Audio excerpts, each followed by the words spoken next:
96.7 KCal rocks. It is that time to do some sports with our guy Pep and a nice short week after our big weekend. It's time for our Thursday sports with our guy Pep. Pep, what's going on? Oh, it's always nice to have that Monday off for a holiday. Hope everyone had a safe and happy Memorial Day. But we do have a big sports week. We do got some juicy basketball news to talk about. But first, listen, football is king. We love talking NFL. We always, even in the offseason, man, we got all these OTA camps. Before you know it, official training camps will be starting. And here's something I didn't really think about, Patrick. There's a lot of Rams fans, obviously, here in Southern California and right here in the Inland Empire.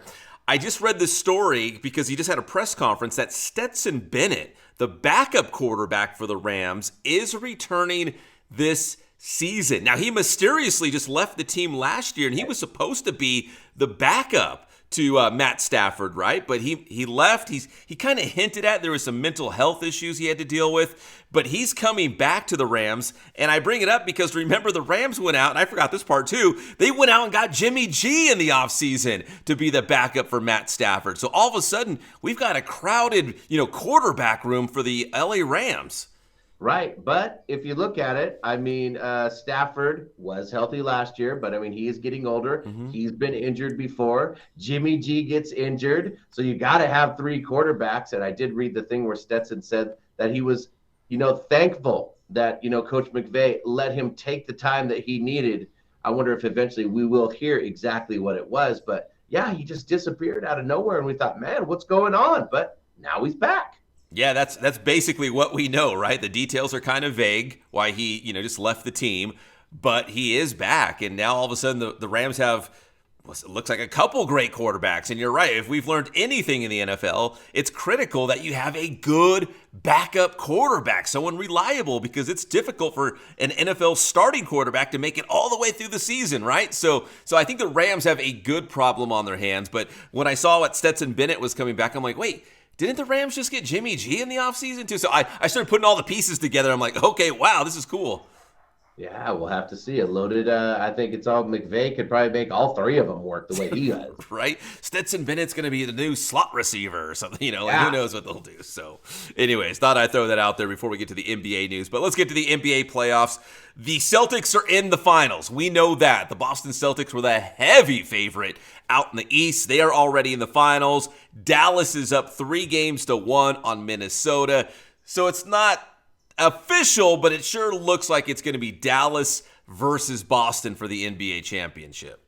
And then is it not kind of funny because, clearly, or at least they say that Luka is dealing with a knee injury or something going on there. And is it not kind of funny that he's still dropping 30, 35 points? Because they say, he's not a high flyer. He's not a guy who's putting a bunch of torque. He kind of works slowly. He's kind of unaffected by a huge knee injury, even a lot of blood coming from it the other game. It's just funny how he's injured, but he's still dropping like 35 points. For all the old guys out there, for all the old heads like you and I, we'll remember guys like Dominique Wilkins, Sean Kemp, of course, from your Seattle Sonics. These guys are like human highlight reels. That's what they call Dominique Wilkins. Luka's not that. That's not his game. He's not going to be flying through the air throwing down dunks. So, yeah, I think the things that he wants to do, he can continue to do despite a knee injury. So when Luka plays well and when Kyrie Irving, his running mate, is playing well in the backcourt, Dallas is going to be tough to beat. And I'm kind of surprised if Dallas does eventually come out of the West. I'm kind of surprised it's going to be the Mavericks. I think they're, the 5 seed. They beat the Clippers to open up the playoffs. So I'm kind of surprised. But when you got two guys like that who are big-time stars and they're playing like stars in the playoffs, anything is possible.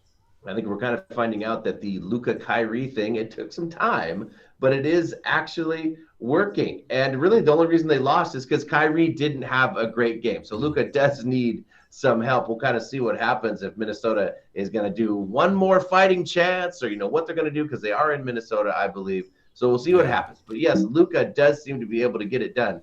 Not an above the rim guy, if you will. Not exactly, but he's still probably one of the top 2 or 3 best basketball players on the planet, despite all that. So, yes. All right. Other big basketball news here. This all kind of links together. The Clippers gave an extension to their head coach, Tyronn Lue, which is great. I think it's a 5-year extension to keep him with the Clippers. But now you got to think, okay, the Lakers still need a new head coach, and I know Ty Lue's name was out there because of his connection with LeBron, and he might be a possibility. Well, now Ty Lue's off the board, so who is going to be the head coach of the Lakers? Is it going to be JJ Redick? What's LeBron's input? And that kind of spills into the NBA draft. And will the Lakers get Bronny James? There's like so many like dominoes, I feel like, that are going to fall once we see some of this stuff starting to happen. Right. I mean, we're hearing JJ Redick's name come up. He's the leader in the clubhouse. Yes. As far as that goes.